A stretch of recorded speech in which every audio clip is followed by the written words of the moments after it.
Selon la presse française, pourtant largement favorable au président Ouattara pendant toute la campagne, à peine 25% des électeurs se sont déplacés. À Conakry, ce chiffre tombe à moins de 16%. Dans le sud et l'ouest du pays, la situation est encore pire. Dans beaucoup de bureaux, moins d'un quart des électeurs ont voté et certains bureaux ont même dû fermer prématurément faute de monde. Sous plus de 8 millions d'électeurs inscrits, peut-être à peine 900 000 ont effectivement voté. Dans certains secteurs, les bureaux n'ont même pas pu ouvrir à cause des manifestations, excluant ainsi des millions d'électeurs potentiels. Si l'on regarde le chiffre des cartes d'électeurs retirées, peut-être 8% l'ont fait, ce qui illustre le désintérêt et le rejet du scrutin par la population. Il y a eu des manifestations et des blessés. Le Conseil constitutionnel proclamera probablement les résultats largement favorables au président Ouattara au-delà de 90%, c'est clair, on le sait. Mais ces chiffres n'ont aucune légitimité réelle. Plus de la moitié de la population a clairement exprimé son rejet en boycottant massivement l'élection. Et cela en dit long.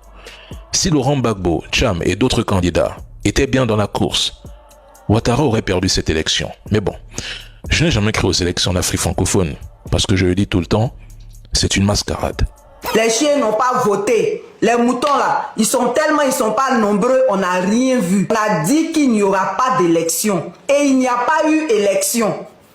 Même leurs partenaires de la presse internationale n'ont pas pu cacher la vérité. La vérité, c'est qu'il n'y a pas eu d'élection.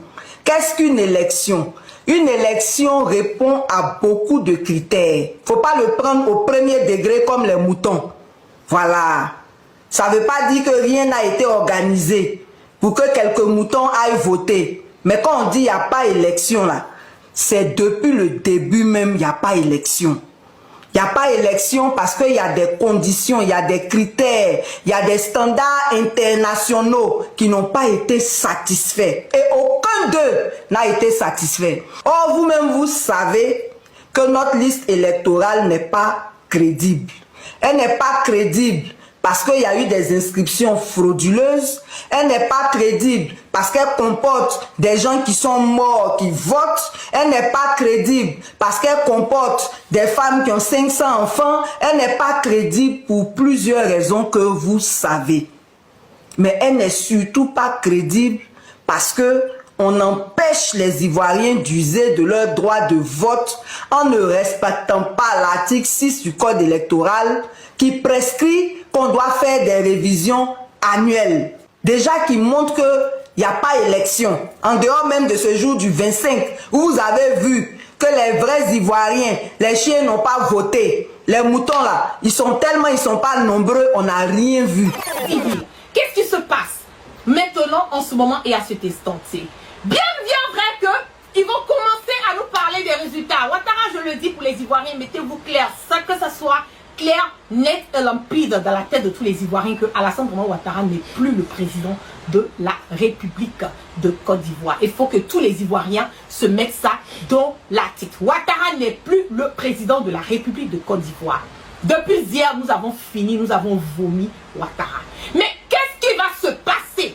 Parce qu'il y a eu pré-électoral, il y a eu pendant les élections et maintenant post-électoral. Qu'est-ce qui va se passer? C'est là maintenant que ça va chauffer. C'est là maintenant que Ouattara va vouloir s'imposer. Mais la sortie de les écoles, tout, on bloque toujours tout. C'est ça qui est la vérité. Tout est bloqué. Les résultats que Ouattara va donner, personne n'acceptera les résultats. C'est de ça qu'il s'agit. Personne ne va accepter. Personne ne va accepter les résultats qui seront donnés par Ouattara. Et c'est là maintenant que le dilemme va commencer parce que ils pensent que c'est une histoire où les Ivoiriens vont s'arrêter, les Ivoiriens vont être ok, les Ivoiriens vont cautionner, les Ivoiriens vont, comment on le dit, approuver. Donnez-moi une seconde, je vais mettre ma petite veste là, voilà. Couvrir un tout petit peu, voilà, faisait chaud. C'est là maintenant que les Ivoiriens vont cautionner, les Ivoiriens vont approuver, ou bien les Ivoiriens seront ok avec le résultat. Non, les Ivoiriens ne seront pas ok avec le résultat. Bien au contraire, c'est là maintenant même que le vrai bang bang a commencé. Parce que tout le monde entier a vu. Quand on a dit qu'il y a eu un braquage, quand on dit que Alassane Ouattara est quelqu'un qui n'a pas honte, quand on vous dit que c'est un sanguinaire, quand on vous dit que c'est un imposteur, Vous pensez que c'est de l'amusement. Aujourd'hui, le monde entier sait avec qui nous avons dealé. Ils savent réellement qui est Ouattara. Lui, là, même, a fouillé, mais il allait voter Ouattara.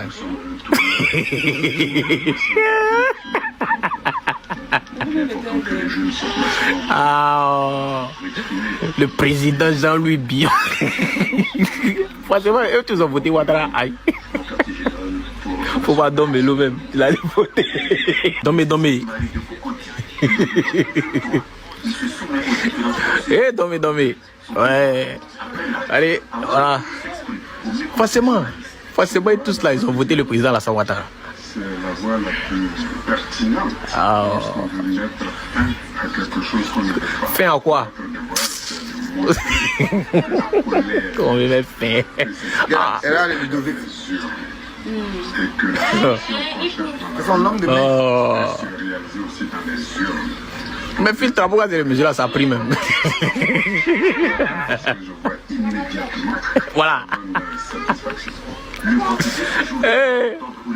Bonjour, c'est dans le gendarme des immatures. Les gars, la vidéo est tard parce qu'on était au front. Vous avez entendu? Ne pensez pas qu'il y a eu élection. Parce que je vois certaines personnes poster la photo de Lipada pour dire champion, c'est comment? Qu'il y a eu élection. Mais quand on dit qu'il n'y aura pas d'élection, est-ce que quand vous voyez la tendance des élections passées avec cette tendance-là, c'est pareil. Cette élection-là, on dirait c'est pour élire un chef de classe. C'est ça. On n'appelle pas ça élection. C'est vrai, c'est que vous êtes découragés. Les gens vont essayer de se moquer de vous humilier, mais laissez-les prendre confiance qu'ils ont gagné. Vous avez entendu? Ce qui se prépare là, les gens nous diront, donc vous n'êtes pas encore fatigué, champion.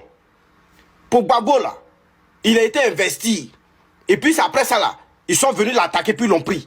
Donc ne pensez pas que Alassane, parce qu'il a voté, ou bien vous avez fait votre schéma, si comme les élections se sont passées, que non, tout est fini. Mais vous pouvez investir Alassane. Alassane sera pris. C'est de ça qu'il s'agit. Donc les Ivoiriens, ne soyez pas découragés, tenez bon. C'est-à-dire, ne vous ralliez même pas. Et puis, quel rallier même avec qui même? Donc, la victoire est du côté des Ivoiriens. Rien n'est encore perdu. Ce que Eli Pada a dit, c'est une prophétie. Une prophétie est dite, mais elle finira par s'accomplir. Donc ne regardez pas le jour, ne regardez pas l'heure. Mais Alassane sera pris. Même s'il l'a investi, Alassane sera pris. Et puis aucune personne ne va nous décourager. Partagez-moi cette vidéo, laissez vos avis dans les commentaires. Soyez forts mentalement. Parce que les ados moutons vont essayer de vous provoquer à vous dire tout. Mais restez focus. Alassane n'est pas le président et ne sera pas élu pour 2025. Un point, un trait. Partagez-moi cette vidéo, laissez vos avis dans les commentaires. C'était le gendarme des Mathieu. Merci. Dans la plupart des bureaux de vote où nos observateurs étaient, c'est que pratiquement dans tous les bureaux de vote, il y avait les représentants d'un des candidats, pratiquement partout. Mais outre le candidat des partis au pouvoir, les autres là, le maximum, un autre ou bien deux. Voilà. Qu'est-ce qui, Marie-Laure, je me pose la question, qu'est-ce qui explique cela? Qu'est-ce qui explique cela et qu'est-ce que vous tirez comme conclusion? Je crois que c'est la faiblesse d'organisation. Je crois que, oui, parce que notre vote, quoi, un parti ou bien un candidat, la première chose, c'est comment contrôler votre vote, comment veiller à ce que tout ce qui se passe dans les bureaux de vote là, ça ne va pas contre vos intérêts. Ça veut dire que vous devez être représenté par votre représentant. Mais est-ce que ces candidats ont des raisons de s'inquiéter pour la suite par rapport aux résultats? Oui, c'est pas, non. On peut y avoir, si vous n'avez pas des représentants, et il y a des procès verbaux. Après les élections, les autres ont signé, et on a eu des cas où même, ce n'est pas les représentants, mais quelqu'un d'autre qui a signé les procès verbaux et tout ça. Mais vous ne pouvez pas protester parce que vous n'étiez pas là. Ami qui passe son temps à mentir jour et nuit, c'est honteux. C'est honteux, monsieur Cubière. Vous voulez que les gens vous prennent au sérieux. Pourtant, il n'y a rien de sérieux en vous. Avec l'atmosphère que tout le monde a constatée en Côte d'Ivoire, là, comment vous pouvez venir dire ces bêtises-là encore? Peuple de Côte d'Ivoire, écoutez ceci. La CEI estime le taux de participation aux élections entre 45 et 50%. Lui-même, si on vient lui dire ça là-haut, est-ce qu'il va croire? Dans certains bureaux de vote où il y a 12 personnes qui ont participé, moins de 50 personnes qui participent sur 400 votants.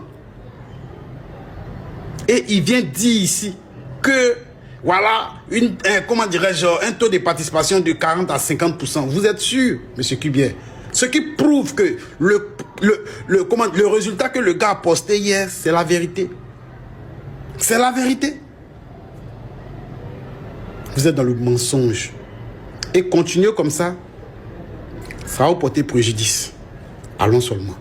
L'infodrome nous apprend que la CEI nous fait savoir que le taux de participation des élections d'hier tourne autour de 50%. Avec tout ce qu'on a vu là. Nous avons au moins 430, parce que c'est 430 personnes qui sont inscrites sur la liste. Normalement, c'est 430 votants s'ils venaient. Jusqu'à présent, on n'a que 12 votants. Franchement, tout ce qu'on a vu. Nous attendions 424 et nous n'avons pas encore atteint 20 électeurs. Même que France 24 s'est rendu dans le bureau de vote qui avait le plus d'inscrits. Ce bureau de vote, plus de 6 000 inscrits. Ce bureau de vote était quasiment vide. Mais on dit on atteint les 50%. Il n'y a pas de souci. Mais bon, laissons tout ça là. Aujourd'hui, j'ai eu mon premier contrat publicitaire. Voilà, j'ai été contacté pour faire la publicité de Levure, donc pause publicitaire. Passer d'un volume de 15% à près de 50% et surtout sans réelle difficulté. Garantie satisfait ou remboursé, avec notre levure réaliser des merveilles. Voilà, en tout cas, allez vous procurer cette marque-là. Ça fait des miracles comme on a dit. Bon dimanche à tous et à tous. Il faut partager cette vidéo massivement à tous mes parents de l'Ouest là, que ce soit Pété, Guéré, Yacouba, Dida. Il faut arrêter vos diplomaties là. Votre histoire de la Côte d'Ivoire est un pays de paix là. Il faut nous arrêter ça rapidement. Là, c'est un village qui est en train d'être calciné par des militants du RDR. Des militants. Comment vous acceptez votre village, votre terre qui vous a vu naître là? Comment des étrangers ont accès à ce village-là et puis ils sortent et vous venez pleurnicher sur la toile? Il faut arrêter vos histoires de diplomatie. Non, les gars. Si vous ne savez pas dans quoi on est là, la Côte d'Ivoire a quitté le système de paix il y a longtemps. Nous ne sommes plus dans un pays de paix. Un individu mal intentionné qui rentre dans ton village, des individus mal intentionnés qui rentrent dans ton village, il faut lui montrer que la terre t'appartient. Dites aux vieux, s'ils ne sont pas encore complices, dans tous les villages en Côte d'Ivoire, chacun a ses secrets, que l'étranger n'a pas accès à ça. Vous devez vous arranger à comprendre que où nous sommes arrivés là, s'ils arrivent à vous terroriser dans votre village, c'est que votre village ne vous appartient pas, c'est que vous êtes des tafioles, vous êtes des peureux. Et je sais que vous êtes un peuple, vous aimez l'étranger, on a compris. Mais actuellement là, l'étranger ne nous aime pas. L'étranger dans nos villages ne nous aime pas. Au nom du 4e mandat et du fait que vous avez refusé de voter, le fait que vous avez refusé d'aller voter, ils ont décidé de vous mater. Il faut vous lever. Il faut vous lever comme des hommes. Il faut prendre son bâton de pèlerin. Quelqu'un qui rentre dans votre village, il ne doit plus ressortir. On ne doit plus entendre parler. Parce qu'on ne peut pas se permettre d'assister à des étrangers qui rentrent dans un village et ils se permettent de brûler le village tout en sachant que chaque village a ses secrets. Chaque village a ses secrets. Quelqu'un qui rentre avec machette dans un village, vous devez lui montrer que où il est arrivé là, c'est son terminus. C'est très important. Vous devez lui montrer que où il est arrivé là, c'est son terminus. Je demande à tous les parents de l'Ouest, arrêtez vos histoires de diplomatie. Arrêtez de dire qu'on veut la paix. La Côte d'Ivoire est un pays de paix. Nous sommes quittés dans ce processus-là. Depuis qu'ils ont violé la Constitution, nous sommes quittés dans ce processus-là. Et ce président lui-même a dit que chacun doit surveiller son quartier. C'est lui qui a dit que chacun doit surveiller son quartier, chacun doit surveiller sa ville, chacun doit surveiller son village. Donc un étranger qui rentre là, ne faites pas vidéo. Il doit aller dormir dans la forêt.